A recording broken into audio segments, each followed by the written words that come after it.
third investment climate for Bangladesh. My name is Ashik Chowdhury. I'm the Executive Chairman for Bangladesh Investment Development Authority and Bangladesh Economic Zone Authority. And I will be walking you through today's session. We have a very special guest with us today, our commerce advisor, and happens to be also a very successful businessman in his private life. He's with us today, so we have a fantastic opportunity to ask tons of questions to him and hear from him what has his experience been so far within the government and what is he doing to improve the overall investment climate. So without further ado, I'm just going to jump into the session. We start with a small presentation about what has happened in the economy, what are we doing to improve the investment climate, and then finally we'll go into Q&A with our special guest. Before we do that, I really want to apologize for taking a bit longer to come up with the third session or the third episode of this investment climate sessions, part of which was really driven by the fact that we were super busy with the investment seminar or summit that we hosted in Dhaka last month. And we're really looking forward to give you some updates on that as well.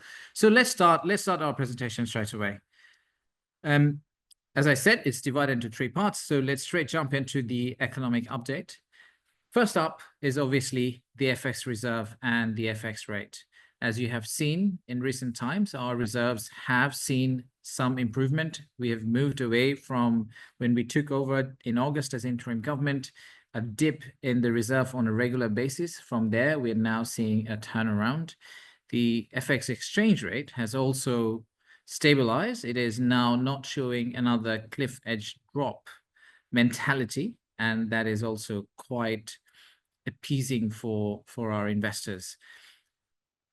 Behind this whole thing, behind this stability in FX reserve, what we have also managed to do is pay down the arrears we had as governments. We paid over $3 billion of arrears. So if you think about it from a gross point of view, the FX has really jumped up. And it's driven by primarily two factors. One, the exports are up. It's fantastic news for us. Still driven by garments and textile industry, so thanks to them. At the same time, the remittance from our foreign workers all over the world have actually jumped in massive numbers. As you can see in both the columns, the numbers are all up in double digits. And the forecast we have so far that this trend is likely to continue. The other big question mark we had when we took over was the inflation. So if you look at the inflation, and we've had a very steady classic economist governor who was here last time when we did the second session for the investment climate, and he was very adamant that the policy rates need to dictate a contractionary monetary policy, and therefore eventually he believed that the interest rates are going to come down once we have handled the inflation problem. And looks like the inflation problem is slowly going away. So as you can see, we took over at a position where it was in double digits. It's now already hit single digits, and it's showing a trend. Even the IMF report in very recent times says that by early next year, we should see our inflation rate slightly hovering around roughly about 5%, which is roughly our target. At that point, we can also bring our policy rates down and hopefully galvanize investment even more. Now, behind all these, obviously, the classic question is what has happened to FDI? The FDI overall for our country relative to our GDP has always been pretty poor, and we're not very proud of it. We need to change that narrative. If I look at the trend from last year to this year, the only good thing that I can say really is the fact that the FDI hasn't really fallen off the cliff. As you can see, there was a small blip during the third quarter of last year, calendar quarter. That was driven by the fact that we had an unrest, offices were closed, and the country went through a transition. But the final quarter of last year, we've already seen the FDI bouncing back to the normal levels that we have experienced in the last few years. The early news that we have for the first quarter of this year is pretty similar. So the FDI number should not look very, very different from what you see today. All the work that we're doing now will hopefully result into FDIs jumping up in the future. However, I do think that the private credit has not shown signs of full recovery. We are expecting the numbers of this month and the month before, so March, April numbers, to look much, much better than the numbers you see here. But that's something that is behind our minds. And I think part of it is obviously driven by the fact that we have fairly high policy rates, which we intend to bring down as the inflation subsides. So these are some of the positive outcomes or the positive news that we have. At the same time, I do want to acknowledge the challenges our investors and businesses are facing in country. So the primary one that I constantly have been hearing, we have been hearing, is the fact that the energy supply and the pricing strategy around the energy has not been the most customer friendly from that point of view. We have gone through a period where we had a massive level of arrears to the energy providers, and therefore some of these payables were being baked into the pricing that we're getting as government when we were buying energy from the global market. At the same time, we were getting lesser and lesser number of interested parties who wanted to provide us with the energy, and therefore the quality was also being compromised. Now that we have paid down most of the arrears, we expect the pricing to come down and the supply of energy also to improve. And therefore, within 3 to 6 months, our expectation is this problem is going to go away. Obviously, the new tariff regime that has completely rattled the global trade landscape, we'll talk about it a lot more with our special guest, but that has created some level of unsettlement within our business community. And at the end, I do think that we haven't necessarily managed to sort out all the problems at the grassroots level in terms of providing service to our customers. At the same time, the pace of execution, the reforms that we are undertaking at this moment has not necessarily been as fast as we had anticipated.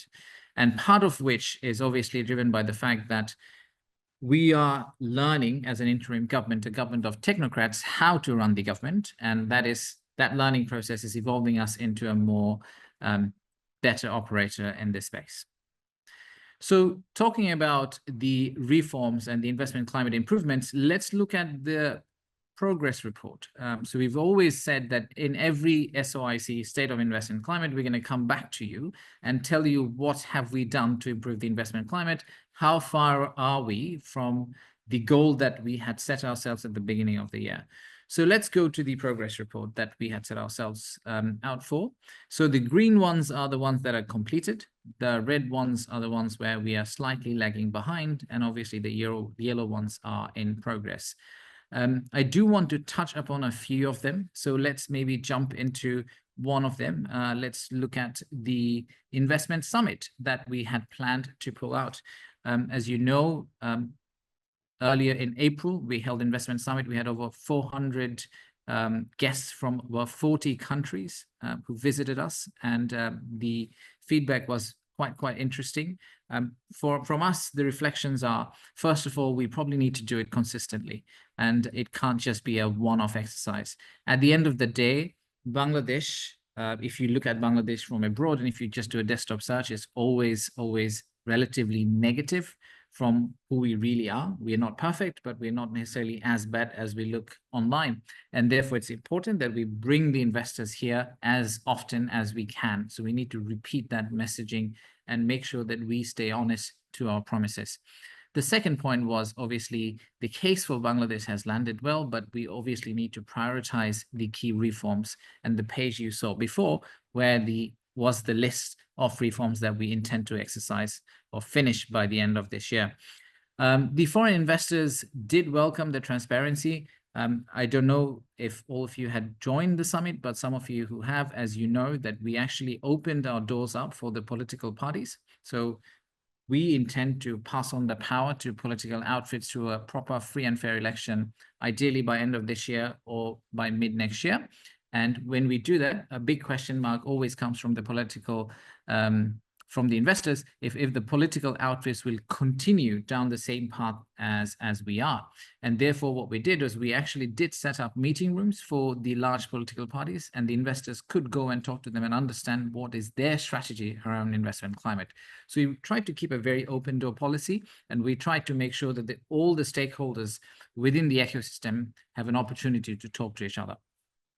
And finally, I do want to mention that it was a fantastic piece of teamwork, not only within the government agencies, but also a big chunk of this summit was actually organized and arranged by our private sector partners, the banks, the consultants, the corporations that worked with us, the associations that have worked with us. Majority of the summit, in fact, was actually done by them. So we are very happy and grateful for the support we got from the private sector.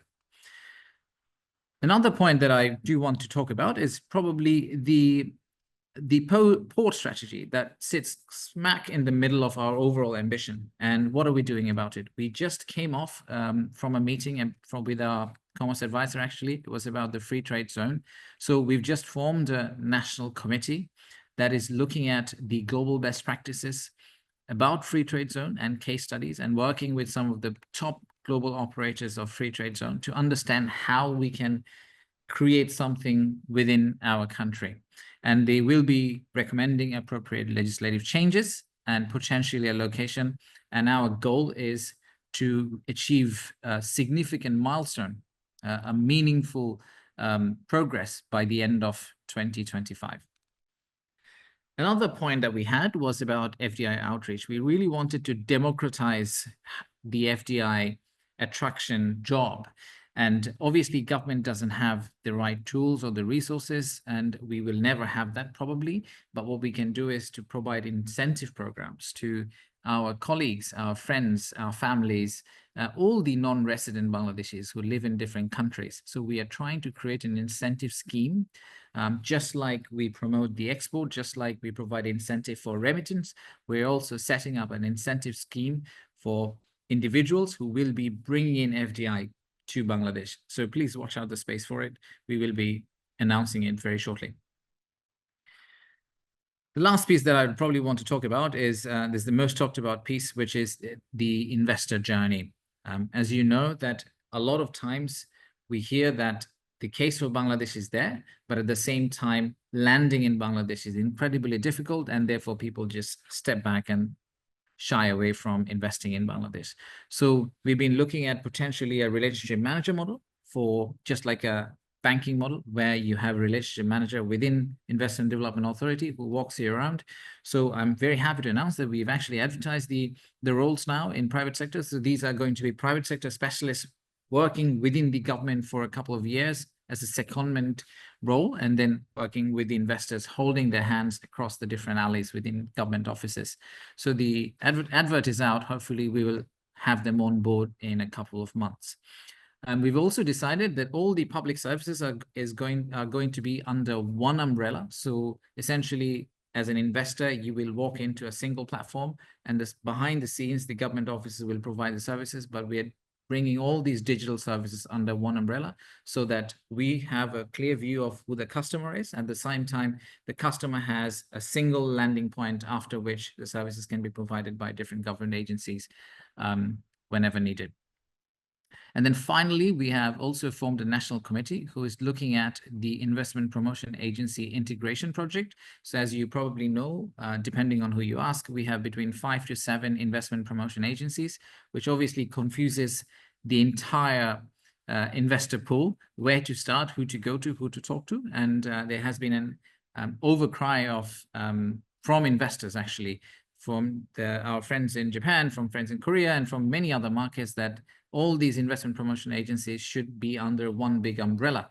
So we are now looking at, through that national committee, how we can integrate these investment promotion agencies so that when the investor walks in, he or she actually sees just one investment promotion agency, and that becomes the first point of contact for investors within the government of Bangladesh.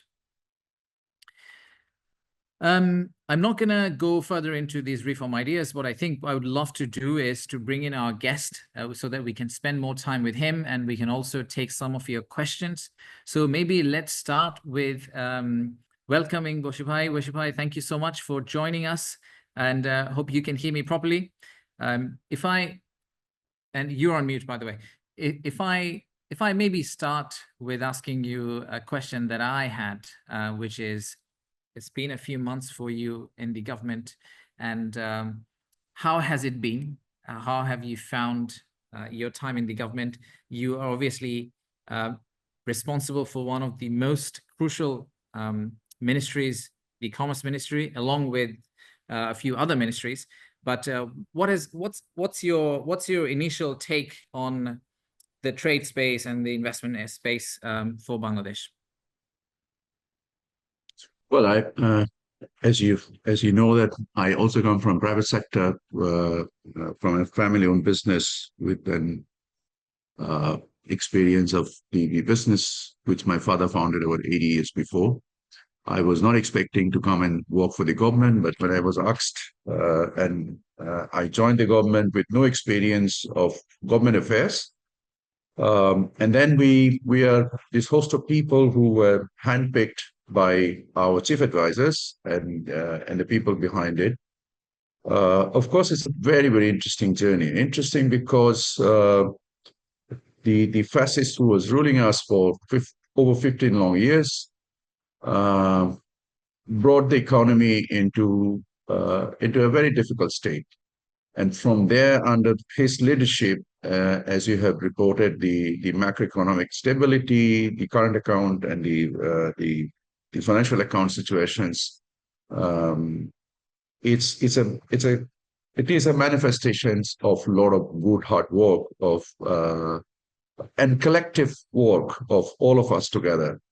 So there are a lot of activities went behind it to achieve where we are today, and we together believe that success is a journey; it is not a destination. So therefore, we have embarked on this very, very interesting and exciting journey, and accomplishing some of the very fine jobs that we are doing together. Thank you. Thank you, Shiva. I'll go straight into the questions, and we've received over 100 questions. So I apologize to a lot of our audience that we might not be able to cover all of them today. And we'll try to answer them to you later at some point in time. So maybe the first question, which is on top of everyone's mind, about the Trump tariff. Let's call it Trump tariff. Obviously, we have received a postponement, but tons of questions around what are your thoughts? How do you see us dealing with it? Do you see this as a big challenge? And what do you think eventually this is going to turn out to be? I mean, a lot of it is basically speculations. And at the same time, the reality, as this was pivoted on the trade deficits. So we therefore have estimated, and it's a very clear calculations, and we have mapped a group of product and a roadmap by which we would substantially reduce our trade gaps and thereby sustain the tariff regime that we used to trade with.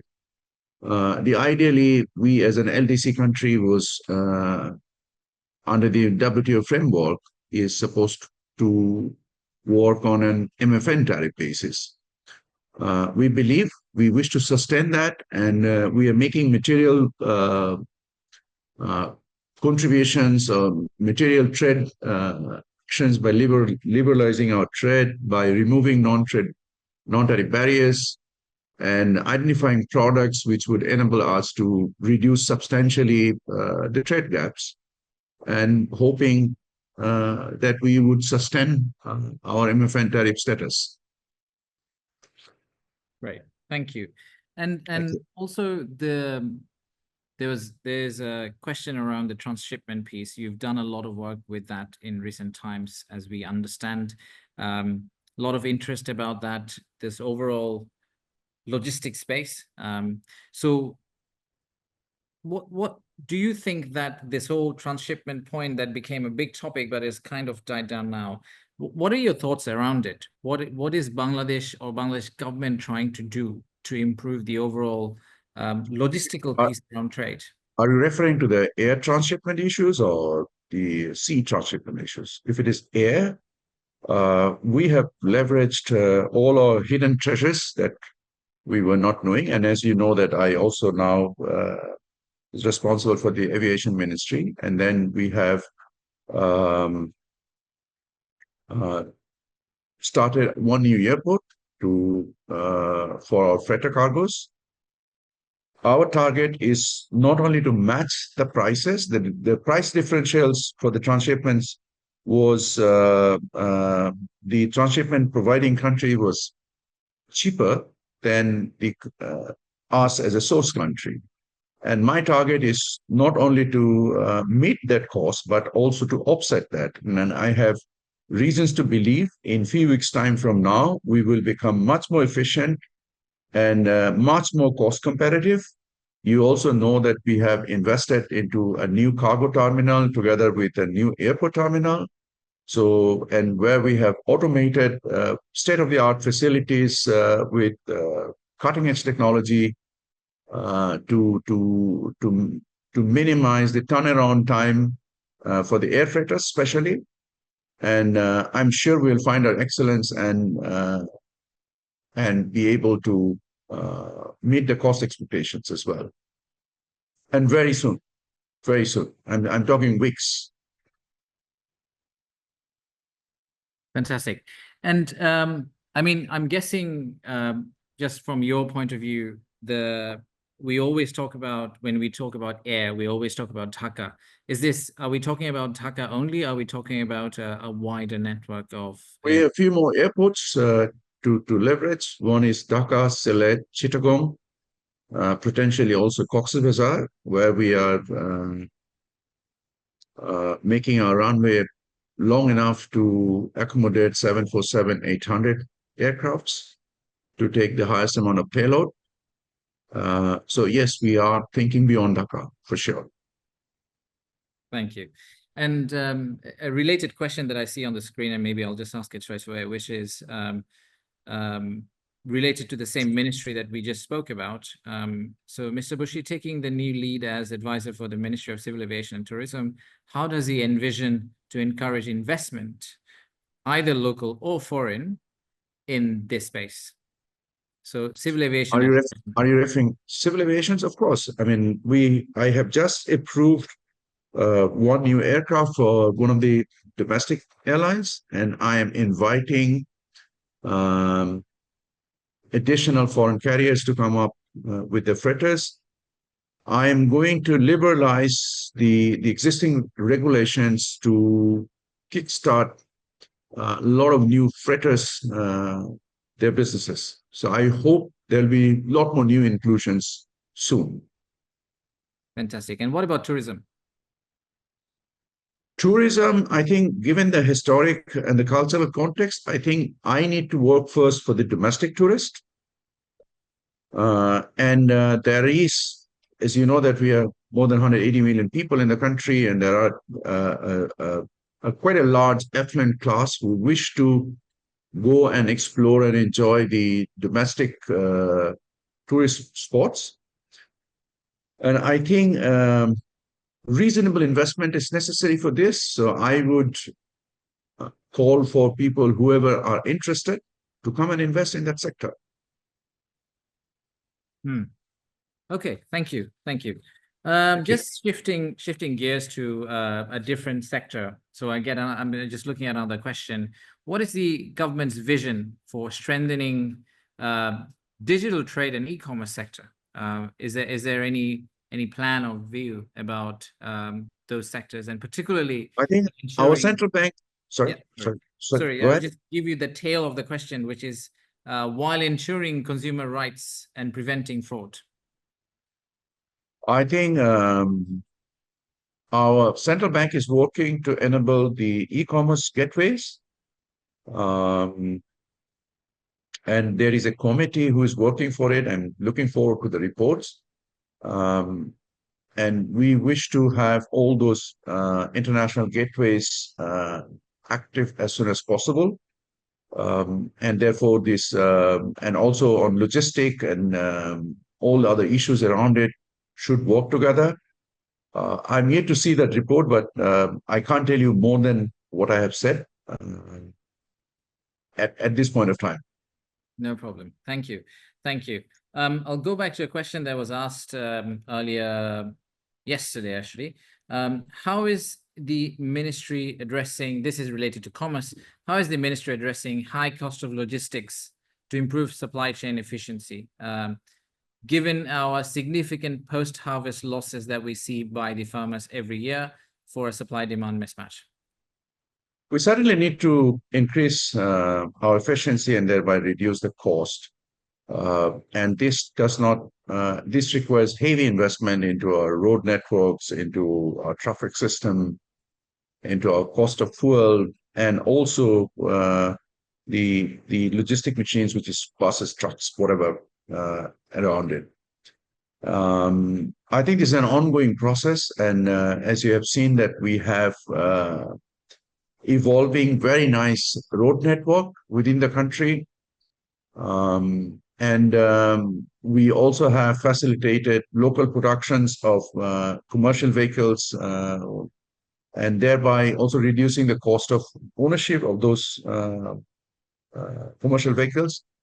For international logistic, I think we are also working to improve capacity of our terminals. I'm sure you personally are working very actively on that.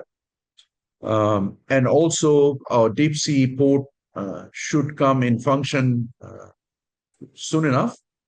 So all this combined, I think going forward, our cost is going to get down substantially. Okay, thank you. Again, switching gears, so I'm just reading through some of the questions. This is a very interesting one. So as we know that first impression is the best impression, and investors, foreigners usually face a lot of hassle at our airports. What can you do about it?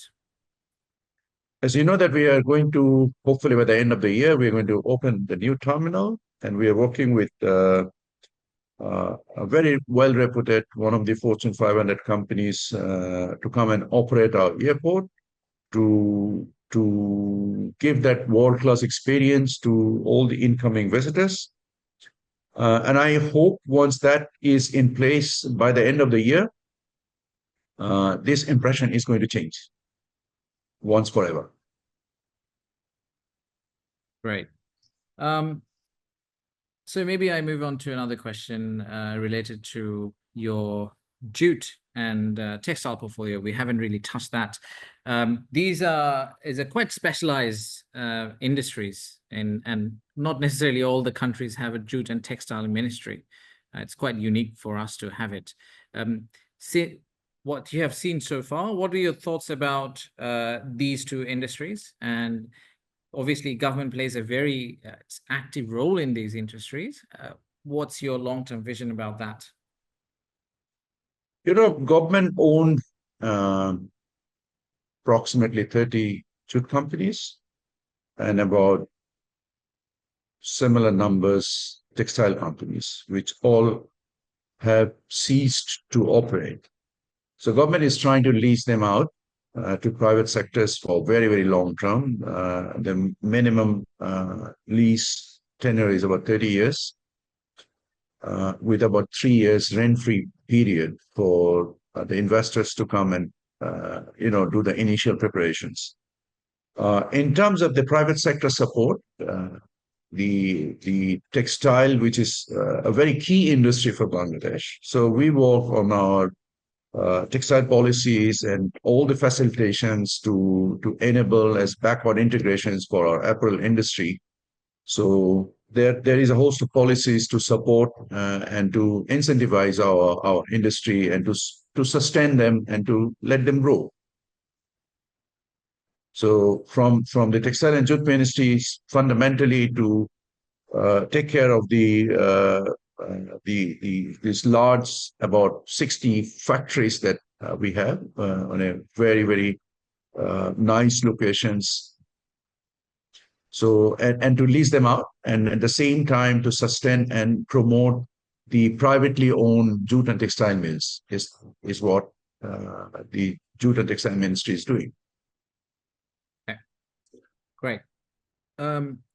Next question. Is there any plan regarding business and trade associations to reform? And specifically, I think the individual who's asking the question is also concerned about how SMEs usually get left out in these associations. we have drafted the necessary reforms by consulting with all the stakeholders. This is actually now at the Ministry of Law for vetting, and we are expecting this to become a law very soon. All these reforms, and then we are going to conduct and further democratize and find the appropriate representations of the trade and commerce bodies so that they can come and appropriately negotiate with government and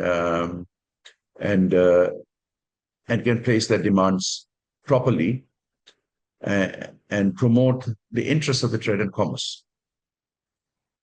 Are there sort of highlights that you can pre-share to the audience? Like what kind of changes could they expect from the new format versus what I was can only before? tell you in the broad line since it's under vetting now, so I can't go to the specifics, but I can say the ultimate target is to find out appropriate representation, uh, effective uh, committee structure. So we are doing some structural changes and to have democratic representations. So fundamentally, these three. So whatever was earlier, there was a lot of nominated members from the vested groups um, coming and even to the apex trade bodies and all the associations and the chambers that we have. So we have worked with all the stakeholders, like I said you before, and then we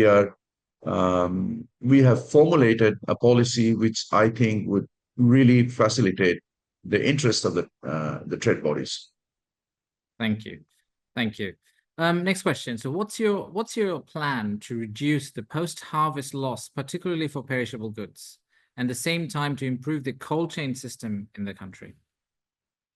Well, that is a very sad situation that we have. As you know, that with large populations, we need a lot of food. The value of our entire food basket in our country is, is over $150 billion. And we still import quite a bit of our cereal needs and also fruits and vegetables. And at the same time, a lot of it post-harvest, these decompositions or waste that we have. So we need to build buffers with appropriate capability to sustain the quality of those food and vegetables. The private sector have invested quite heavily on the cold storage. So if you look at potatoes, I think we can more or less store about 4 million tons of potatoes when the country for the year round needs about 8 to 9 million tons of potatoes. So which I believe is reasonably okay, unless you have a bumper crop in some years, once in 10 years. But other than that, things like chili, onions, other spices, I think we need to build capacity. And people are building capacity. Even we as government, we are also thinking of building certain capacity. We are also building capacity at our port facility now, so that all the imported, also this is going to help us save on logistic costs because a lot of these refrigerated containers, which has to go ultimately until the destinations and thereby increasing the cost. So we are now saying that we would like to build an intermediate buffer storage system at our port level. So yes, we are investing in those infrastructure, but we need investment also local and foreign, and also by the governments to serve the need of the people. Thank you. Are you, or if you are, then how are you engaging with the civil society and the private sector in shaping your trade policies? Of course we are. I mean, without this, we cannot move forward. I mean, we need to learn from all the stakeholders and make those changes and adopt those policies which will facilitate increase of trade. as responsible for commerce, that's my core responsibility to have more trade inclusions, to diversify my trade, and to expand my trade. So I do talk quite frequently uh, with the stakeholders. Right. And the diversification point came up as well in the questions is what do you think we should be doing as a government to diversify our export basket? It has been talked about since, I don't know, 2000s, and we've never managed to crack it. How do we do it? And are you already on a track of making it happen? I think if you're referring export diversifications or Yes. internal trade diversifications. Export diversification. Um, I think, of course, it is easier said than done because you know that we have 140 million workforce in our country, which can easily be leveraged. And beyond apparels, we yet to see some scale of operations, which is absolutely necessary. It has to be a collective work of many governments'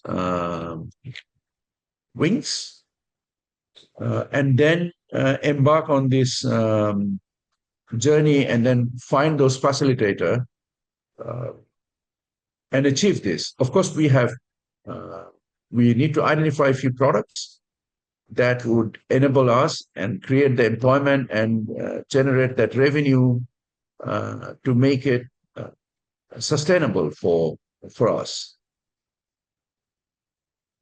Okay. And sorry, I just realized that we've zoomed through the time. So maybe I'll ask two more questions.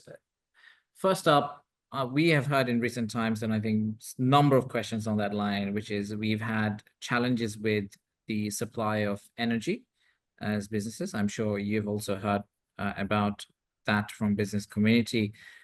What is government's initiative in solving that challenge that all the businesses are facing at this moment related to gas supply and electricity supply? We have primarily two sources of energy. One is by the grid, the other one is the captive energy that you generate by gas, by natural gas.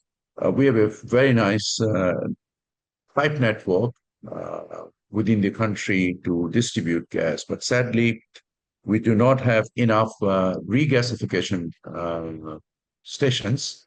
We have only one, and there also we have some spare capacity which we wish to now fill it up.